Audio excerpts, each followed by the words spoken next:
जय हिंद। नमस्कार फ्रेंड्स, ज्योति क्लासेस में आप सभी का एक बार फिर से स्वागत है। हेलो दोस्तों, कैसे हैं आप सभी। आई होप आप सभी बहुत ही अच्छे होंगे, स्वस्थ होंगे, स्टडी अपनी कंटिन्यू कर रहे होंगे। चलते हैं हमारी आज की मॉर्निंग की क्लास की तरफ। सभी को सुप्रभात, गुड मॉर्निंग। और देखते हैं आज के दिन क्या है कुछ खास। वैसे तो फ्रेंड्स आज है हमारा 14 मार्च, और 14 मार्च को आज क्या है, आज होली है, यानी कि रंगों वाली होली है। आप सभी रंग खेलना स्टार्ट कर दिए होंगे। अभी हमने नहीं स्टार्ट किया है क्योंकि हमारे यहाँ 10 बजे से रंग चलेगा। तो आप सभी को होली की ढेर सारी शुभकामनाएं। इस बार की होली आपके जीवन में सुख समृद्धि लाए, आपके जीवन को खुशियों से भर दे। और चलते हैं, देखते हैं आज की हिस्ट्री। आज की हिस्ट्री फ्रेंड्स क्या है, आज है 14 मार्च। तो 14 मार्च को क्या है खास, और वो भी देख लेते हैं। आज है फ्रेंड्स हमारे अल्बर्ट आइंस्टाइन का जन्मदिन। अल्बर्ट आइंस्टाइन आप सभी नाम से परिचित होंगे। 14 मार्च 1879 को जर्मनी के उल्क में अल्बर्ट आइंस्टाइन का जन्म हुआ था। जो क्या है कमेंट करके बताइए। जो एक प्रसिद्ध वैज्ञानिक थे। इन्होंने साल 1921 में भौतिकी में नोबेल पुरस्कार जीता। भौतिकी में फिजिक्स में नोबेल पुरस्कार जीता था। और इन्होंने ही परमाणु निरस्त्रीकरण के लिए समर्थन भी किया था। निरस्त्रीकरण के लिए समर्थन किसने किया था? अल्बर्ट आइंस्टाइन ने। तो ये जो निरस्त्रीकरण शब्द आया है, हमने कुछ दिन पहले ही निरस्त्रीकरण डे भी मनाया था। तो बताइए निरस्त्रीकरण का मीनिंग क्या होता है। निरस्त्रीकरण मीनिंग मत बताइए। निरस्त्रीकरण दिन कौन से दिन सेलिब्रेट किया जाता है, कमेंट के माध्यम से बताइए, क्योंकि हमने अभी 2-4 दिन पहले ही निरस्त्रीकरण दिवस भी सेलिब्रेट किया था।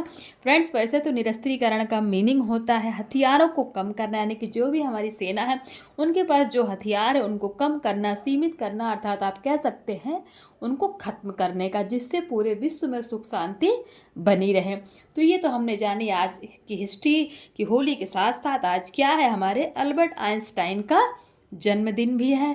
तो चलते हैं हमारी होम साइंस की क्लास की तरफ। ज़्यादा कुछ नहीं पढ़ेंगे, थोड़ा ही पढ़ेंगे क्योंकि आज है होली।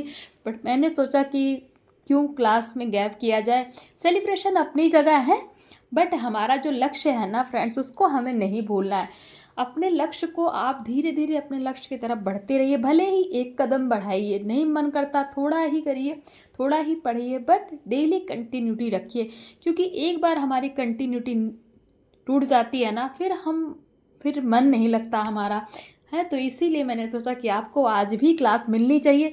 और ये क्लास देने का मेन पर्पज़ यही कि आपको आज भी याद दिलाना है कि आपका लक्ष्य क्या है। तो इसीलिए आज ये क्लास हो रही, ज़्यादा बड़ी नहीं करूँगी, थोड़ी देर ही पढ़ेंगे, बट थोड़ा सा पढ़ लेते हैं। जैसा कि आप सभी जान रहे हैं कि हम कर रहे हैं हमारी होम साइंस की सीरीज क्लास 6 to 12 की पढ़ाई। और इस क्लास 6 to 12 की जो हम पढ़ाई कर रहे हैं होम साइंस में, इसका हमारा एक ही उद्देश्य है कि एक बार आप अपने होम साइंस के सिलेबस को अच्छे से पढ़ डालिए, ताकि होम साइंस से रिलेटेड आपके दिमाग में कोई भी डाउट ना रह जाए। चाहे आप किसी भी फील्ड में होम साइंस से अपना करियर देख रहे हैं। तो अगर चैनल के साथ नए जुड़े हैं तो प्लीज़ चैनल को सब्सक्राइब कर लीजिए, क्योंकि हमने इस सीरीज़ में क्लास 6 to 8 कंप्लीट कर लिया है और हम कर रहे हैं क्लास 9 की पढ़ाई। बेल आइकन प्रेस कीजिए। उन वीडियोस को आपने नहीं देखा है तो जा कर के प्लेलिस्ट में उन वीडियोस को देखिए और अपने कॉन्सेप्ट को क्लियर कीजिए, क्योंकि हर एक टॉपिक को बहुत ही डिटेल में कराया गया है, एक भी पॉइंट को हमने छोड़ा नहीं है। और हाँ फ्रेंड्स, चैनल पर नए आए हैं ना, तो प्लीज़ चैनल को सब्सक्राइब करके अपनी राय हमें कमेंट के माध्यम से अवश्य बताइए। तो चलते हैं हमारी आज की क्लास की तरफ। आज है फ्रेंड्स हम करेंगे भोजन आहार का पाचन एवं अवशोषण से हम स्टार्ट करेंगे। इसके पहले हमने प्रीवियस क्लास में क्या किया था, एक बार फटाफट उसका क्विक रिवीजन कर लेते हैं। क्योंकि जब हम प्रीवियस क्लास का रिवीजन करते हैं ना, तो जो हम अभी क्लास कर रहे हैं दोनों ही टॉपिक को आपस में कनेक्ट कर पाते हैं। फ्रेंड्स हमने प्रीवियस क्लास में बहुत सारे विटामिन के बारे में जाने थे। हमने किया था जल में घुलनशील विटामिन, उनके नाम, उनके स्रोत, उनके कार्य और उनसे उत्पन्न होने वाले रोग, यानी कि उन विटामिन का अगर हमारे शरीर में अभाव हो जाए तो उनसे कौन कौन से रोग उत्पन्न होते हैं, वो हमने देखा था। फिर हमने देखा था वसा में घुलनशील vitamin, it means fat soluble vitamin के बारे में देखा था। इनमें भी हमने देखा था कि कौन से विटामिन हैं जो वसा में घुलनशील है, इनके स्रोत देखे थे, इनके कार्य देखे थे, और इनके अभाव से उत्पन्न होने वाले रोगों के बारे में हमने पढ़ा था हमारी प्रीवियस क्लास में। और साथ ही साथ फ्रेंड्स हमने वसा के बारे में जाना था, वसा के कार्य देखे थे, खनिज लवणों के बारे में जाना था, जिसमें हमारे कितने खनिज लवण हमने देखे थे। 10 पॉइंट हमने खनिज लवणों में कवर किए थे। Suppose sodium, potassium, calcium, phosphorus, लौह खनिज, सल्फर, मैग्नीशियम, तांबा एक्सेट्रा, यानी कि पूरे मिलाकर हमने 10 खनिज लवण पढ़े थे। जल देखा था, जल के बारे में जाना था, जंक फूड क्या होता है और इसको जंक फूड नाम किसने दिया, किस ईयर में दिया, ये भी हमने देखा था। तो ये हमने प्रीवियस क्लास में कवर किया था। अगर उस वीडियो को आपने देखा है तो आपके कॉन्सेप्ट आई होप क्लियर हो गए होंगे। नहीं देखा है तो प्लेलिस्ट में जाके वीडियो वॉच आउट करके अपने कॉन्सेप्ट को क्लियर करके देन आप इस वीडियो को देखिए, तो आपको अच्छे से, बहुत ही अच्छे से समझ में आएगा। ये तो मैंने फ्रेंड्स पूरा ओवरव्यू दिया, बट हमने इन सारे ही टॉपिक को बहुत ही डिटेल में कवर किया है। तो चलते हैं हमारी आज की क्लास की तरफ। ये हमारी प्रीवियस क्लास थी। आई होप आपका रिवीजन एक बार हो गया होगा। तो जो हमने प्रीवियस क्लास किया था उससे रिलेटेड कुछ पॉइंट्स थे। प्रमुख पोषक तत्वों के नाम बताइए। जिन्होंने हमारी वो क्लास देखी है उनको पता होगा। प्रोटीन की कमी से कौन सा रोग हो जाता है, ये भी हमने पढ़ा था। शरीर को ऊर्जा प्रदान करने वाले पोषक तत्व कौन से हैं। घेंघा रोग किस खनिज लवण की कमी से होता है, ये भी हमने बहुत ही अच्छे से, बहुत ही डिटेल में कवर किया था। चलते हैं हमारे आज के नेक्स्ट टॉपिक की तरफ, जो है भोजन आहार का पाचन एवं अवशोषण। ये आज हम टॉपिक कवर करेंगे। It means digestion and absorption of food के बारे में हम आज पढ़ने वाले हैं। देखते हैं कि digestion and absorption of food है क्या। भोजन आहार प्रत्येक प्राणी की नैसर्गिक आवश्यकता है। भोजन केवल भूख की संतुष्टि के लिए ही नहीं बल्कि शरीर की वृद्धि, विकास एवं रखरखाव के लिए भी आवश्यक होता है। मानव द्वारा खाद्य सामग्रियों को आहार अथवा भोजन के रूप में ग्रहण किया जाता है। इन खाद्य सामग्रियों में पोषक तत्व जटिल अवस्था में विद्यमान रहते हैं। हमारे शरीर में पाचन क्रिया द्वारा आहार में विद्यमान जटिल तत्वों को सरल अवस्था में रूपांतरित किया जाता है। आहार का पाचन एवं अवशोषण एक जटिल एवं लंबी प्रक्रिया होती है।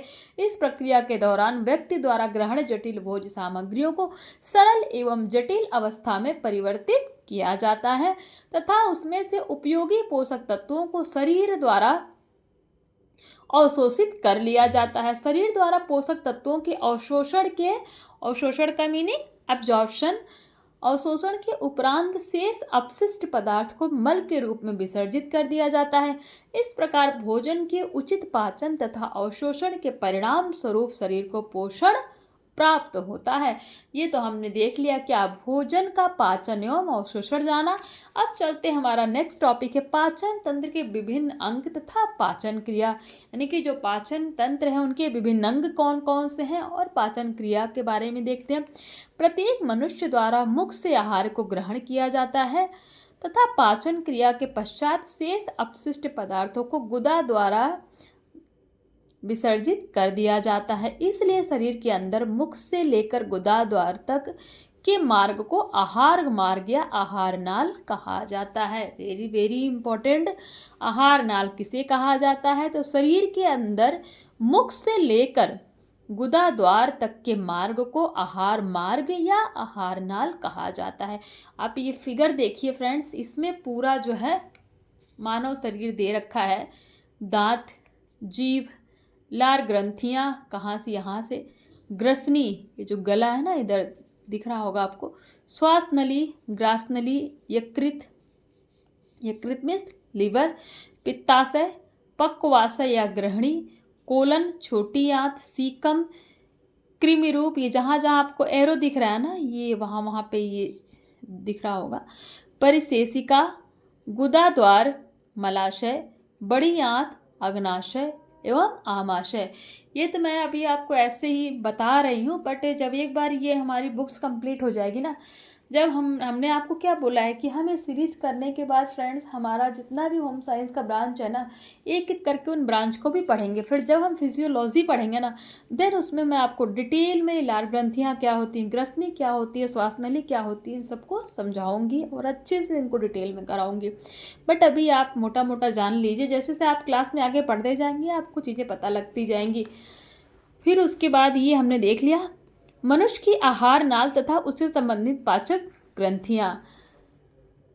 इस आहार नाल में विभिन्न अंग होते हैं जिनके कार्य तथा आकार भिन्न भिन्न होते हैं तथा ये प्रत्यक्ष रूप से पाचन क्रिया में भाग लेते हैं। पाचन क्रिया में भाग लेने वाले इन समस्त अंगों को सम्मिलित रूप से पाचन तंत्र अथवा पाचन संस्थान के नाम से जाना जाता है। पाचन क्रिया में भाग लेने वाले प्रमुख अंग व सहायक अंग निम्नलिखित है। नंबर 1 मुख, नंबर 2 ग्रास नली, नंबर 3 आमाशय, नंबर 4 पक्वाशय या ग्रहणी, नंबर 5 छोटी आंत, नंबर 6 बड़ी आंत और नंबर 7 पाचन क्रिया के सहायक अंग। तो ये तो हमने कितने पॉइंट्स देखे, 7 पॉइंट देखे। किसके बारे में? पाचन क्रिया में भाग लेने वाले प्रमुख जो अंग हैं हमारी सहायता करते हैं उनके बारे में हमने देखा। अब हम चलते हैं पाचन क्रिया के आहार अंग। नंबर 1 है यकृत, नंबर 2 है पित्ताशय, नंबर 3 है अग्नाशय या क्लोम ग्रंथि, नंबर 4 है प्लीहा या तितली। उपरोक्त सभी अंग पाचन तंत्र से संबंधित हैं। इनमें मुख, ग्रास नली, आमाशय, पक्वाशय, छोटी आंत तथा बड़ी आंत द्वारा आहार मार्ग का निर्माण किया जाता है एवं इन्हीं अंगों द्वारा पाचन क्रिया को प्रत्यक्ष रूप से संपन्न किया जाता है। जबकि यकृत, पित्ताशय, अग्नाशय तथा प्लीहा इत्यादि अंग पाचन क्रिया में सहायक होते हैं। पाचन क्रिया में भाग लेने वाले इन अंगों का विस्तृत विवरण देख लीजिए। मुख के बारे में देखते हैं। मुख पाचन तंत्र का प्रथम अंग है। इसके अंतर्गत आने वाले अंग होठ, जीभ, दांत, लार, ग्रंथियां पाचन क्रिया में भाग लेते हैं। मुख दोनों जबड़ों के बीच स्थित आहार नाल का प्रथम व आरंभिक भाग होता है। दोनों जबड़ों में ऊपर नीचे 16-16 दांत होते हैं। इसके मध्य में जीभ, ऊपरी भाग में तालू तथा अगल बगल गाल होते हैं। मुख के अंदर का खोखला भाग मुख गुहा के नाम से जाना जाता है। मुख के अंदर जो खोखला भाग होता है यानी कि जहाँ पे कुछ नहीं होता उसको किस नाम से जाना जाता है? मुख गुहा के नाम से जाना जाता है। तो ये तो हमने मुख के बारे में देख लिया कि हमारे मुख में क्या क्या पाया जाता है और किसको क्या किस नाम से जाना जाता है। अब देख लेते हैं हमारे मुख में एक होठ होता है ना, उसके बारे में देखते हैं। होठ को मुख का प्रवेश द्वार कहा जाता है। हमारे मुख में जो होठ होता है वो क्या है? हमारे मुख का प्रवेश द्वार होता है। इनकी संख्या 2 होती है। ऊपरी होठ तथा निचला होठ यह मुख गुहा के सामने की ओर ऊपर नीचे अवस्थित गुलाबी रंग का मांसल एवं अस्थि विहीन अंग है। यानी कि जो हमारे होठ होते हैं इसमें अस्थि नहीं होती है। तंत्रिका सूत्र के जाल के माध्यम से इसे अनुभूति एवं शक्ति प्राप्त होती है। इसी वजह से व्यक्ति अगर कोई वस्तु अथवा पदार्थ नहीं खाना चाहे तो होंठ बंद हो जाते हैं या बेस्वाद वस्तुओं को मुख से बाहर कर दिया जाता है। होंठ की भीतरी सतह पर उपस्थित गुलाबी रंग की श्लेष्मिक झिल्ली से चिकने एवं लसदार पदार्थ स्रावित होते हैं जिससे होंठ की ऊपरी सतह चिकनी बनी रहती है तथा भोजन करते समय भोजन पदार्थ होठों से चिपचिपाते नहीं हैं।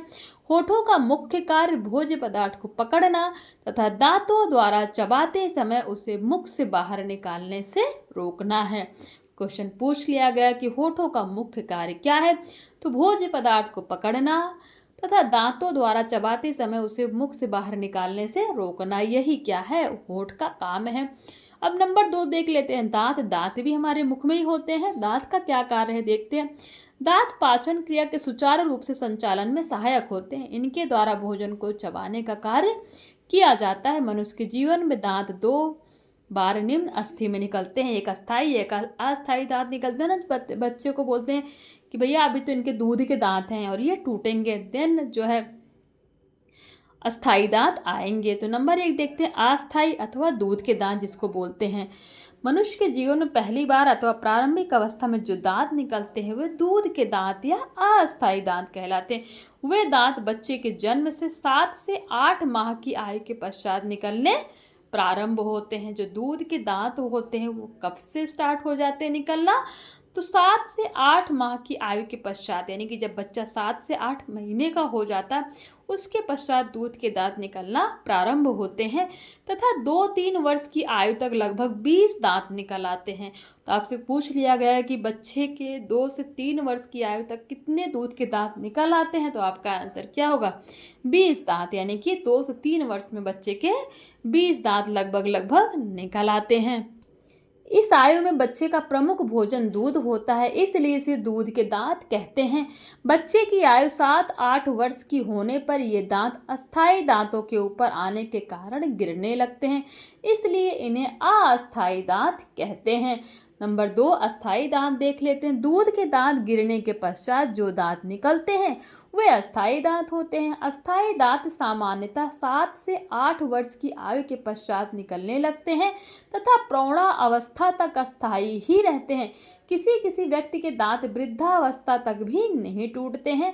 अस्थायी दांत निकलने के आरंभिक काल तक बालक अन्न पर निर्भर होने लगता है, इसलिए इन्हें अन्न दांत भी कहा जाता है। यानी कि जब उसका आरंभिक काल होता है बालक का अस्थायी दांत निकलने का, तो बच्चा अन्न पर निर्भर होने की, सिर्फ वो अन्न खाता है, आराम से खाने को खा सकता है, इसलिए इसे अन्न दांत भी कहा जाता है। तो क्वेश्चन में आ गया कि किसको कहा जाता है, तो हमारे अस्थायी दांत को अन्न दांत भी कहा जाता है।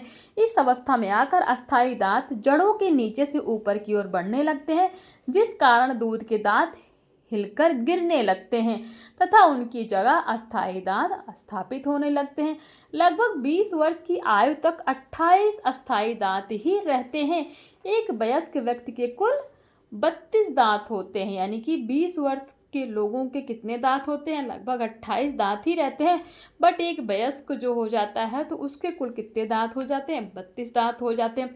ये आप दूध के दांत देख रहे होंगे, आपको दिख रहा होगा, चवर्णक हैं, रदनक, कृंतक, तो ये सारे जितने, यानी कि 6 से 8, 8 से 12 महीने, 16 से 12, 15 से 16, 20 से 30, मतलब इतने महीने में ये पूरे दांत निकल आते हैं। और अस्थाई दांत आप देख लीजिए, ये हैं अस्थाई दांत, यानी से 16 से 22 दांतों के बारे में। आई होप ये फिगर आपको समझ में आ रहा होगा। नहीं आ रहा होगा तो कमेंट करके बताइए, मैं इसको अलग से समझाऊंगी। दांतों के प्रकार देख लेते हैं। एक पूर्ण व्यक्ति के जबड़े में प्रायः 16 दांत पाए जाते हैं, जिन्हें निम्न भागों में बांटा जाता है। कितने दांत पाए जाते हैं? 16 दांत पाए जाते हैं, जिन्हें निम्न भागों में बांटा जा सकता है। दांतों के प्रकार अभी ऊपर देखा हमने ना, कृंतक दांत, रदनथ दांत, अग्र चवर्णक और चवर्णक दांत। यानी कि कृंतक दांत, रदनक दांत, अग्र चवर्णक और चवर्णक दांत, ये 4 टाइप के दांत होते हैं। आप सब दांतों को एक एक करके देख लेते हैं कि कृंतक दांत क्या होता है, रदनक दांत क्या होता है, अग्र चवर्णक दांत ये होते क्या हैं, सबके बारे में जानते हैं। पॉइंट 1 कहता है कृंतक दांत, इसे सन्मुख दंत या छेदक दंत भी कहा जाता है।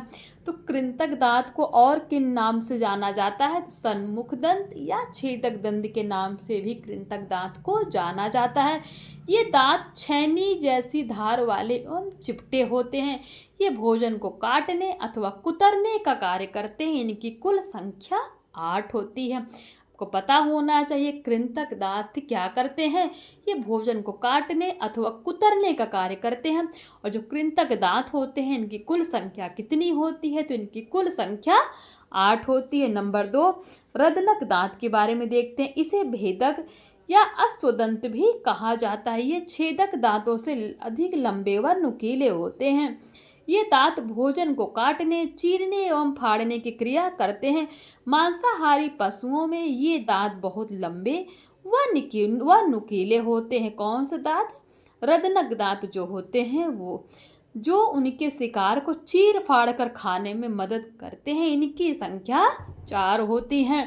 कृंतक दांत का काम क्या है? ये भोजन को काटने अथवा कुतरने का कार्य करते हैं। और कृंतक दांत की संख्या 8 होती है। रदनक दांत क्या करते हैं? शिकार को चीड़ फाड़ कर खाने में मदद करते हैं। और इनकी संख्या कितनी होती है? इनकी संख्या 4 होती है। तो आज की क्लास फ्रेंड्स मैं यहीं तक कराऊंगी। मिलते हैं हमारी इवनिंग की क्लास में, क्योंकि मैंने वैसे भी पहले बोला था कि क्लास जो है काफ़ी बड़ी नहीं करूँगी, बट फिर भी होगी, क्या करूँ, पढ़ाने लगती हो ना तो फ्लो में टाइम का पता ही नहीं लगता है। चलते मिलते हमारी शाम की क्लास में। तब तक के लिए जय हिंद, नमस्कार। और हाँ, आप सभी को होली की एक बार फिर से ढेर सारी शुभकामनाएं। और होली के बारे में मैं कुछ पंक्तियां बोलना चाहूँगी, वो इस प्रकार हैं। पिचकारी की धार गुलाल की बौछार, पिचकारी की धार गुलाल की बौछार, अपनों का प्यार यही है यारों होली का त्योहार। तो आप सभी को होली की ढेर सारी शुभकामनाएं। आप सभी होली अच्छे से खेलिए, मिलते हैं हमारी शाम की क्लास में, तब तक के लिए जय हिंद, नमस्कार, हंसते रहिए, मुस्कुराते रहिए।